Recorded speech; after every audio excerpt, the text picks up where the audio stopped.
Section 90 BNSS जो कि CRPC के सेक्शन 87 है। समन के स्थान पर या उसके अतिरिक्त वारंट जारी किया जाना, या तो समन के स्थान पर या उसके अतिरिक्त वारंट का जारी किया जाना। तो कब न्यायालय ऐसा करता है?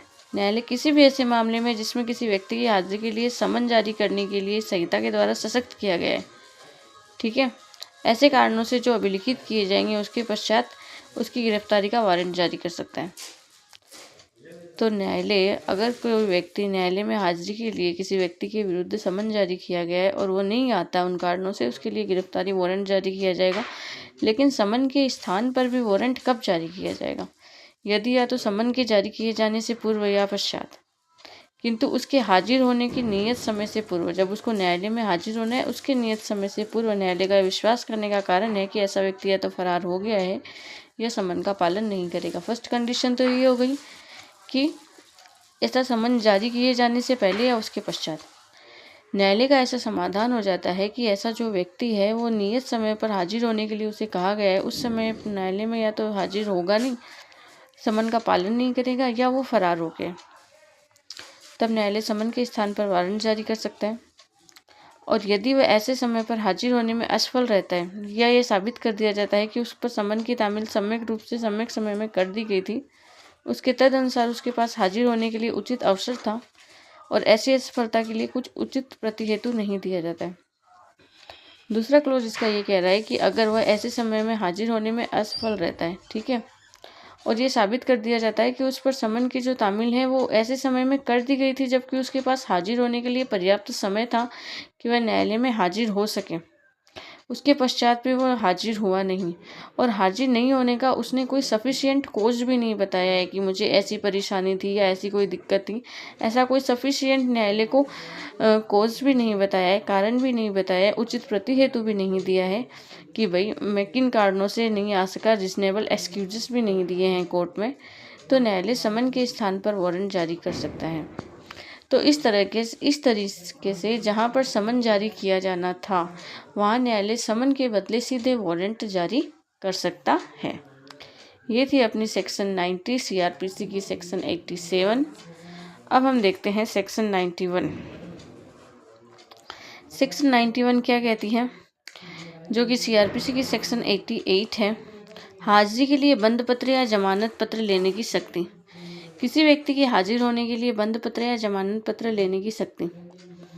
तो जब कोई व्यक्ति जिसकी गिरफ्तारी के लिए किसी न्यायालय का पीठासीन अधिकारी समन या वारंट जारी करने के लिए सशक्त है, ठीक है, कोई व्यक्ति जिसकी गिरफ्तारी के लिए या समन के आधार पर हाजिर होने के लिए पीठासीन अधिकारी जो है वो समन या वारंट जारी करने के लिए सशक्त है और ऐसे न्यायालय में उपस्थित है, तब वह अधिकारी उस व्यक्ति से अपेक्षा करेगा कि वह उस न्यायालय में या किसी अन्य न्यायालय में जिसमें मामला विचारण के लिए अंतरित किया जा सकता है अपनी हाजिरी के लिए बंद पत्र या जमानत पत्र दे।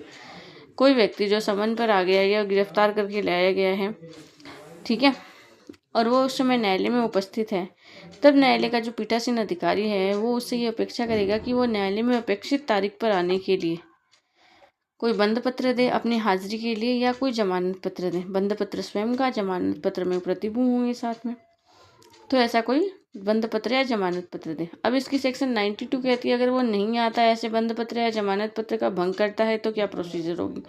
CRPC सेक्शन 89 में, तो जब कोई व्यक्ति किसी संहिता के अधीन किसी बंद पत्र का या जमानत पत्र द्वारा न्यायालय के समक्ष हाजिर होने के लिए आबद्ध है, ठीक है, और वो हाजिर नहीं होता, तब पीठासीन अधिकारी यह निर्देश देते हुए वारंट जारी कर सकता है कि उसे उस व्यक्ति को गिरफ्तार करके तुरंत मेरे समक्ष लाया जाए, ठीक है।